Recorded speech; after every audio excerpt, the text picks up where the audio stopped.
Hey, alright, welcome to the Tuesday show. I'm Ultra David. And I'm James Chen. How's everybody going? Everything's fine. Well, today, we're going to talk about video games.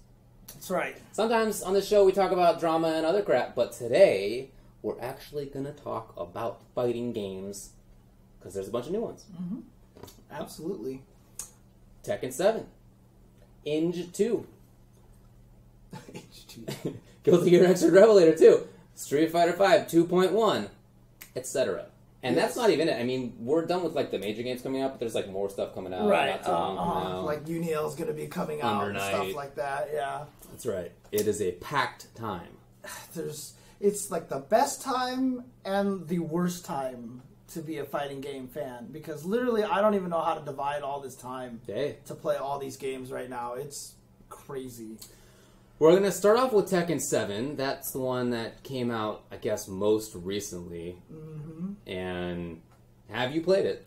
Not against people online. Okay. Oh, well, I have it on PS4 and I can't play anybody right now. So I have definitely messed with it. In fact, I streamed my first 4 hours of messing with the game. So it was like the first time I basically brand new to Tekken, right? Yeah. Now, to be fair, I have a lot of knowledge going in. And so I understand a lot of the concepts about taking turns and all these other things. I know about wall rising. I understand about juggle combo, So I went in there with ammunition. So I was able to, learn the game, but I already had some pre-established knowledge. So I was able to figure out a bunch of things. So I'm learning it, and it feels nice right now. I can't wait to try to play against people. And my whole goal basically is to find one person online who doesn't know how to break out of Rolling Death Cradle. Okay. And I'm going to Rolling Death Cradle. Okay, that sounds pretty cool. That's all I want to do. It's all I want to do is Rolling Death Cradle. That sounds like a great life goal, man. Yeah. Although, I mean, so here's the thing, right? So some people are talking about this in the chat. It is unfortunate that Tekken has this great package. It's got a lot of cool things. I mean, I don't know how much you've played it. I have, yeah. Okay, but I haven't played story. There's no tutorial in the game. Right. It's the one game that doesn't have the tutorial in it, and it's kind of unfortunate. Well, definitely it is. It's a complicated kind of game if you've never played Tekken before. I feel like most video game players have played Tekken before. Right, and a lot of people have said that, and then I actually respond okay, I did try Tekken 5 for a day. Yeah. And Tekken Tag 2 I tried when we had our guests come over that one time. That's it. I've never touched Tekken outside, so I've never actually played Tekken legitimately in the arcades or not. Because I was always a Virtua Fighter fan. And so for Tekken 1, 2, and 3, I thought the game looked like crap. Because the game did look like crap in Tekken 1, 2, and 3, and Virtua Fighter was beautiful. Yeah. And I was like... 3 was actually sick, that's true. Yeah, I was like, screw this game. Tekken sucks. Yeah. Virtua Fighter is where it's at. Wow. And then at some point in time, Tekken became more popular. Were you on Team Soul Calibur ever?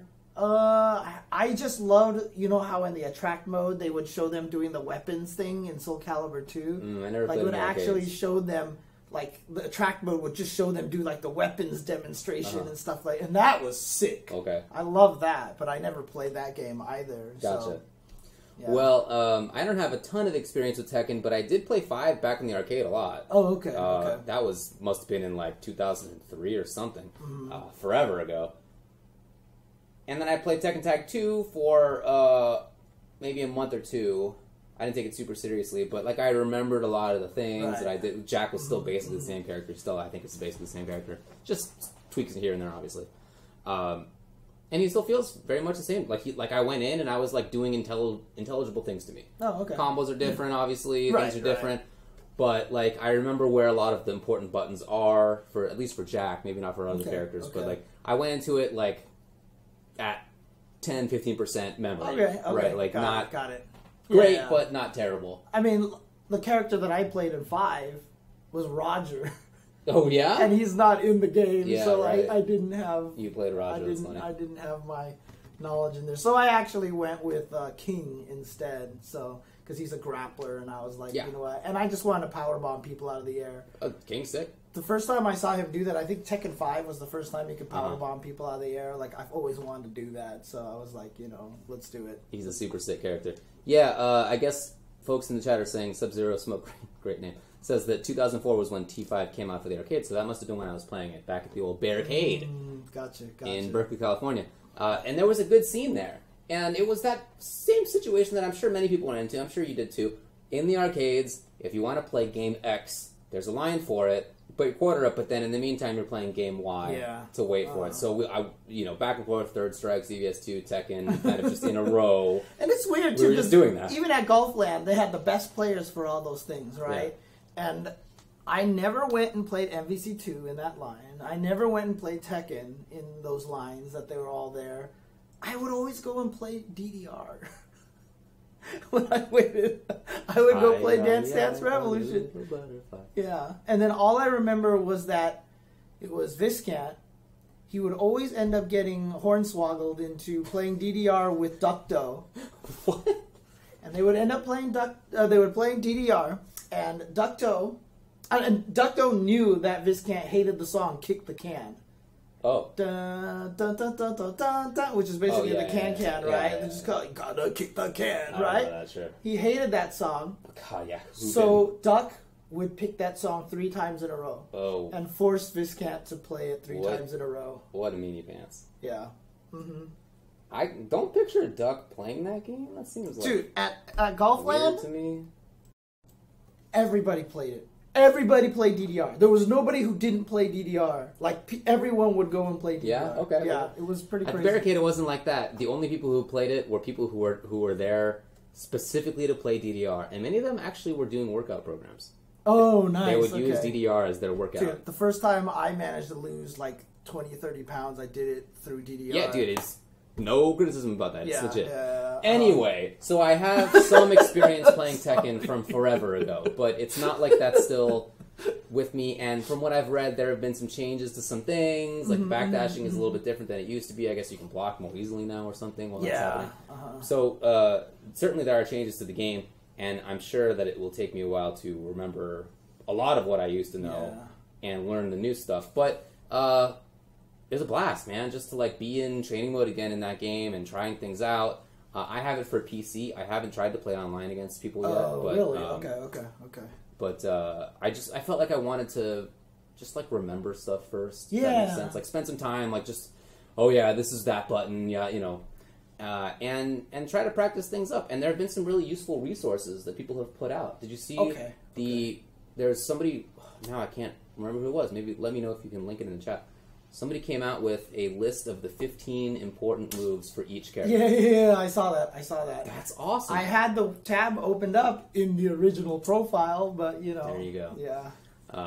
I think that's so useful because there are so many moves, and if you're coming into the game with not much knowledge like I am, or with no knowledge like lots of other people are, even if you have played the game before but it's been a long time, maybe you remember your character's moves, but you don't know like what the other character's things are. Everybody's looking at his Drunkard Shade, so I think that's Noble Tataki. I think that's nice work. I think that's him. That was a really important thing for me to read and just kind of refamiliarize myself with some of what happens. I just want to make sure I credit the right person. I don't see who wrote this here. There's no author here, but it is. I'm pretty sure it's him. So yeah, okay. Yeah, I thought that was really, really good. And then, Eris has put out a bunch of good videos he's put out a ton of stuff, yeah. Did you see him trying to teach the guy how to punish his move? No.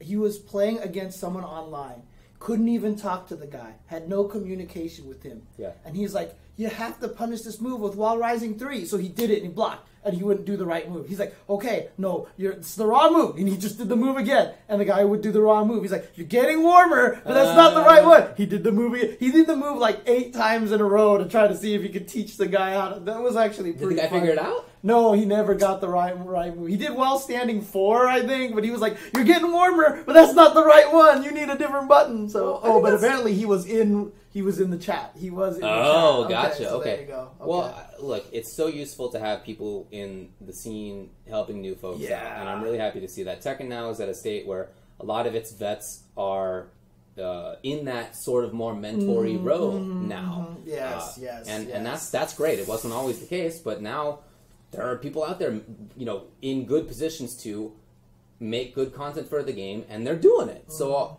hats off to everybody. I know for me it's been helpful. I'm sure for other people it's been helpful too. I mean, like I said, I streamed it for 4 hours. I put that whole entire session out on YouTube. So you can check that out on youtube.com/UltraChenTV. You can check it out there. But the key thing was, like, normally what do I do in those 3D games is I go to that move list, I go move one by one and see what all the moves are. And this time what I actually did, I started doing that and then I stopped. I was like, you know what? Let's go over movement first. So I went over movement, and then I was like, okay, let me find all my basic buttons. Yeah. So I just figured out what down forward 3 looked like, what towards, and I looked at the frame data for those moves, and I'm like, okay, I found a couple of good moves that I like. I'm ignoring the entire move list. I am not going to look at this move list because that is the #1 way to intimidate yourself and make you lose at Tekken and make you quit Tekken. So I said, I'm just going to go by with these basic moves that I just learned here. There could be better moves later on, right? But that's not the point, right? Let's start with moves that I can feel comfortable with and not think to myself, oh, God, there was that one move which was like down, back, something or other, and blah, blah, blah. Yeah. And the only thing that people made me... then I learned juggle combos, right? Because you just got to know a good juggle combo, right? Yeah. So if you could punish something. Or some combo, right? It doesn't need to be the best, obviously. And then all I did was learn the rolling death cradle. That was it. That was it. And that's all I basically learned. And then I tried to go online and I couldn't. So yeah. But that's how you need to approach Tekken. Understand the movement. Understand the taking turns mindset, because it's huge in this game. Understand your basic attacks and how to do the basic attacks. Like understand. I just had someone on Twitter too, Mr. Jones, basically. Let me see what his actual handle is here, because he has been. It's HJZ91. He's been super helpful. He watched that entire thing and he's like, okay, so this is how the normals work. There's these states, and he listed, and I'm a fact writer, so I gobble that shit up, right? So like he explained to me how the states, like there's different stances, basically the standing stance, the crouching stance, and like running stance, dash cancel stance, all these things like that. So understand how the game registers your moves, so you know how to control your moves. I got to bone up on that too. And I think that's the most important part of Tekken. Just find some moves that are at least -9 or better, so you can't be punished, and then just go. Just go with that. So. Yeah, I remember in Tag 2 when I was trying to pick it up, talking with Rip about it, and he told me just pick 10 moves and learn them and do them. And much the same mindset as you're talking about right now. They don't need to be the best. Just pick 10 that like look to you like they'd be pretty good. Like that you try, like takes up this angle. Just pick 10 and you'll figure it out. And it's like jumping in to a pool and you have the little training things on, right? And over time, like you'll figure out how to swim a little bit better, and like you'll figure it out more. You don't need the things anymore at some point, but you got to jump in the pool first. Yeah, you got to be in the pool, and that's I think a big way to approach the game. Yeah, I mean, honestly, it's how you should approach every game. In fact, even in Street Fighter, I even taught that. I made up this whole concept of pet moves. Basically, just find certain buttons that you think are cool, and at least you like pick 3 moves and just make them your pet move. So I was using Rufus's example, right? I was like, okay, well, like Stand Strong looked really good. Crouch Fierce was a really good button because it hits across the screen. Even though Crouch Fierce is really ass at higher levels, but like just pick these moves and go with it. You'll learn why they're good and bad as they go. Right. And then you'll change the other moves as you go, right? You'll see other people playing your same character and you'll think, oh, maybe I should use the other moves. It's certainly a gradual process. Right.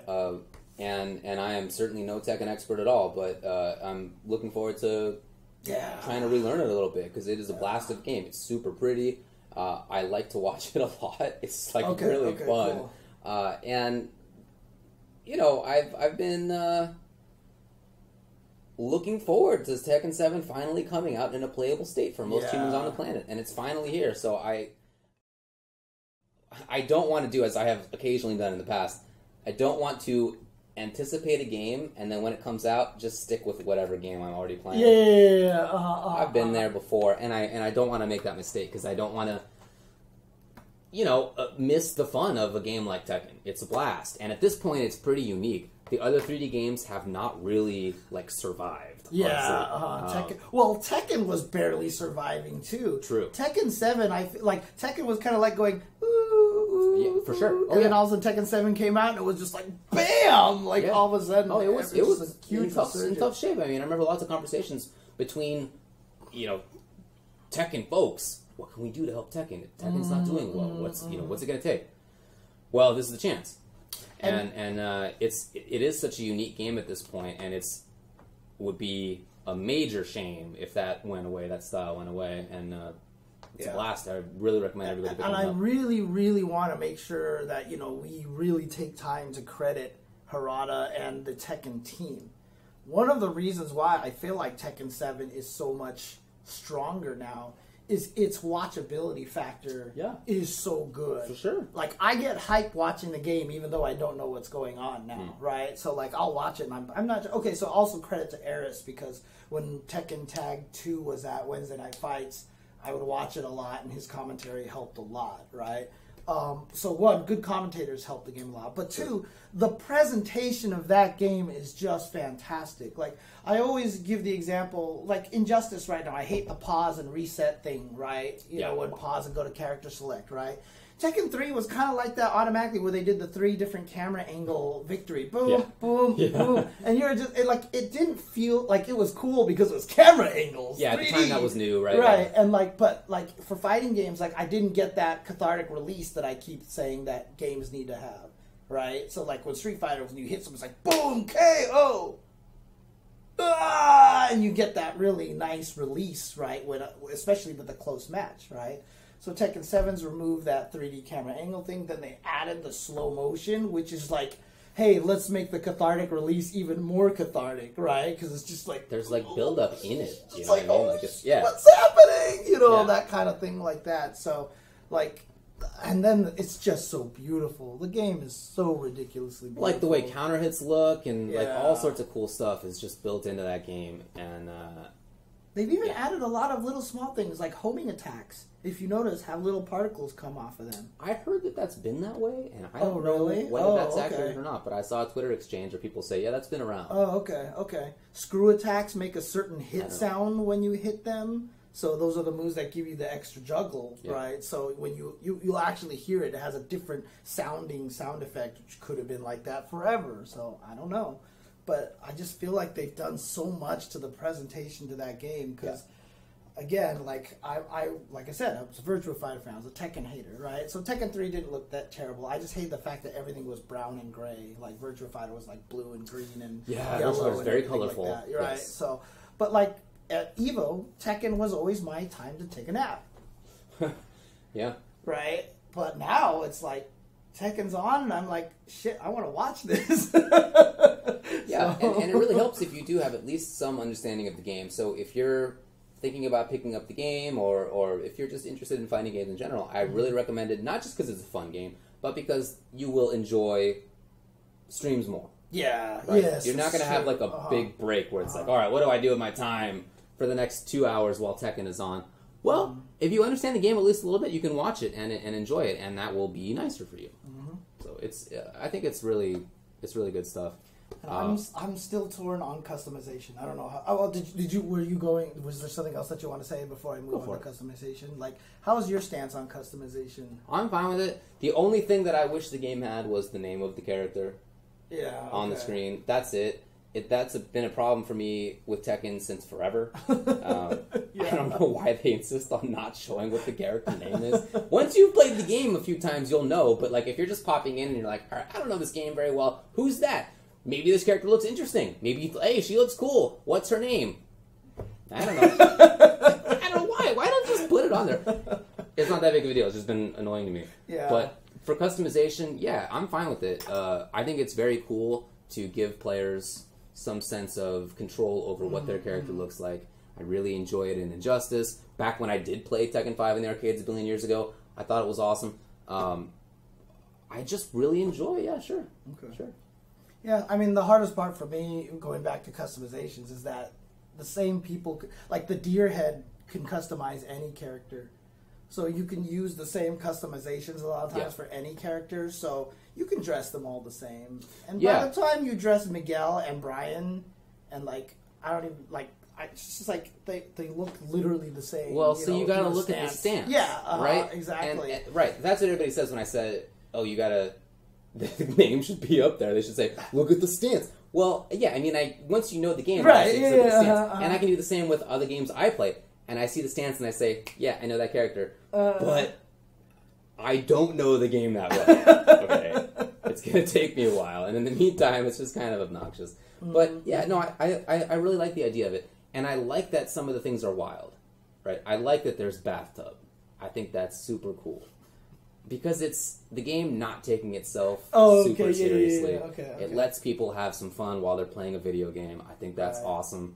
And I mean, I hope they don't use it during tournaments. That's the thing that I'm concerned about, is the customization during tournaments. Because, in my opinion, there's a lot to be said about characters being recognizable. And no, I'm not being hypocritical, because I hate Wolfhead Ryu and Wolfhead Akuma, and I think Cowboy Ken is stupid. You know, like, I don't like a lot of those costumes, because what happens is they reduce the recognizability of the characters for casual viewers. I think that's true. You know, sure. And the hardest thing is, like, in Street Fighter, it's a little different because the voices are a lot more prominent. You'll hear Kikoken, right? You'll hear stuff like that. And the outfits, like I said, they're not shareable between the characters. Yeah, also, it says, like, Ken versus Zangief. At the top of the screen. Yeah, exactly. Right. So, there's something about that, and it's a little easier to understand, a little bit easier to grasp, right? But, like, for Tekken, like I said, when there's, like, Deerhead this person, Deerhead that person, and I just think it gets a little confusing, and it hurts to the iconic nature of that character so that you recognize them all the time. You know what I mean? Like, you expect Cloud to look a certain way. When you talk about Cloud as a video game character, he's got that outfit, and then there's, the Advent Children outfit. You know what I mean? But still, for the most part, Cloud is Cloud. So yeah. I get what you're saying, but I don't really feel like that's been a big problem. I don't know. I still feel like there are those characters in Tekken. Like, if you are familiar with it at all, like, you're gonna know what some of the mission moves look like. Like, you're gonna be familiar with it to some degree. And the fact that you can customize things doesn't make you think, what's up with Akuma? He always has a bathtub now? Someone is saying that the character names is in there. I think it's only on the loading screen, right? Or unless that's changed. Let me know. Because I know on the previous ones. Okay, so I know on previous ones they would have the character name there unless you had a custom nickname and then it would replace the character name with the custom nickname. Yeah. I don't know if that's the case right now, so... Imagine Evo Moment 37. I know who Cloud is. Imagine Evo Moment 37 with Cowboy Ken. I mean, right? Like, I don't know, would that make it any worse? I think so. Yeah? I think it would make it look far less iconic. The character names are there in offline versus. That's cool. Okay, I'm glad to hear that. So okay. typically when you see a tournament, I suppose that will be the case. But I guess now that I think about it, all the Tekken footage I've watched has been online. Yeah, not just online, but also arcades. Because it hasn't been on console until 5 days ago. It's true. So it's been like somebody's name under the life bar rather than in their character. Right. So, okay, cool. That's good to know. I'm glad to hear that. But that does mean, I guess, that if you're playing with the customization, like, it's your character. Yeah. So it's not going to have the character's name anymore because it's you. Because you're playing online or you're playing in the arcades, I guess. I don't know. Anyway, but it's good to see that that's there in general. And I mean, they're going to have to be worried about some customization stuff because you see, like, the KOISG combo video with the fish. No, I didn't. Because you can apparently throw the fish, and it can hit. So, like, he was showing, like, Eliza was just doing, like, the little fireball streaks, and she'd throw one and block it. Then he would throw a fish, and Eliza would do another one, and he would get hit by the fireball, but then the fish would hit Eliza out of the recovery, and he would combo into his rage art. It was fish combos. Fish combos. It was literal fish combos. Well, I did see Akuma FADC shotgun. Yes. Which was pretty sick. I thought that was great. I haven't seen the fish thing, but I did see the shotgun. Anyway, cool to see that in U.S. Tekken tournaments there are going to be character names up there. So that's good. And of course those customizations are going to be banned in offline tournament mode. Yeah, so, yeah. So. And you're definitely not going to see the shotgun stuff for sure. I really like Jimmy Fish combos. Yeah, that's right. Yeah, you got to learn those combos. Oh, God, I know. Now I feel like I have now to. You gotta do I them. have to be the fish guy, dude. Right? Oh my God. I was talking with Vicious earlier today, and he was saying that he's been playing a lot of Tekken. Mm-hmm. He's been cracking out on it, and he's been doing it with Akuma, and it's because the pacing of Akuma is more like Street Fighter style. You can interrupt. You got a Dragon Punch. Right. And you got an FADC. And if you think that the opponent doesn't expect it, you can continue stuff. Right. In a way that other characters can't really. You can interrupt. If you're slightly disadvantaged and typically somebody else will poke, Akuma can Dragon Punch through FADC. Right. So if you're interested in getting into the game and you want to have it maybe be a little bit more approachable for you, if you haven't played Tekken before and if you have played Street Fighter, maybe that's a... Oh, yeah. I was very tempted to learn Akuma to help me ease into the game, but I really wanted to learn Tekken. Same. So I went with King. Eliza's probably the other character I kind of want to try because she's kind of this lesser degree Akuma because she does have fireballs and she has a dive kick and stuff like that. So I thought she might be interesting to go with. Okay. But I went with King first. But someone in the chat earlier said that Nobi, the really famous Japanese Tekken player, has started learning Street Fighter V because he's playing Akuma. That's awesome. So it's genius. The addition of Akuma into the game is genius. Agreed. Absolute genius. Agreed. Absolute genius. Yeah, man. So, well, like it a lot so far. Highly recommended. Beautiful game. Buy it for PC. Yeah, and you know what? So KJedka in there even says a great thing. So playing Akuma messes him up because he ends up crouch blocking a lot and he gets blown up. So playing Akuma, you can play your offense, but you learn Tekken defense, which is so good, which is why it's just genius. You know what I mean? You start learning the proper defense. Right, Tekken defense is not to crouch block. Yeah, right? It's the opposite. Exactly. So it's like a perfect way to ease people in the game. You can play one half of the game the way you're used to. You'll learn the other half, and then you can transition to the other characters. Yeah, so it definitely makes sense. I think that's great. But I'm going to stick with the big man, Jack. Yeah. I'm going to go with Jack 7. Oh, man. Cool looking character. Nobi is going to enter SFV. At EVO, huh? At EVO. Yeah, I'm glad to see crossover. Yeah. Those two scenes, at least in the US, for a while, were not terribly crossover heavy. They really started to fracture at some point. Yeah. But a lot of the older Tekken heads also played and continue to play Street Fighter. Yeah. And a lot of the older other game players also played Tekken. Right? Again, even though I'm certainly no Tekken expert, my experience with it was only when I was in the arcades and everybody was playing everything, and so I did too. Right. And everybody else had that experience too. So it's nice. It would be nice if there was again more of a combining together of the forces. Well, I'll tell you this right now. I went on Twitch at one point in time, and Tekken was third in the list of games, and it had 30,000 people watching or something. Granted, 11,000 of them were on Maximilian's channel. Well, that's great. I mean, that's more than he typically gets. He gets a lot of viewers, but I'm sure part of that 11K was because it's Tekken. Yeah, but Eris had 1,000 some people on there. There was a couple of other guys from Asia that had 1,000 people had a couple on there. thousand. Yeah, so it's really, really exciting. It's really exciting. Yeah, really happy about it.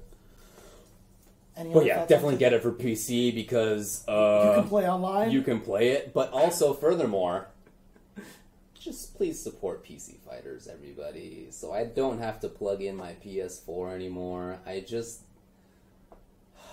Well, we'll talk about that during Injustice. You want to take a little break here? How long have we been talking about this thing? For about, we started about 15 minutes late, right? 15, 20 minutes Let's take a break. Let's come back and talk about Injustice 2. All right, sounds good. Be back in a bit. All right.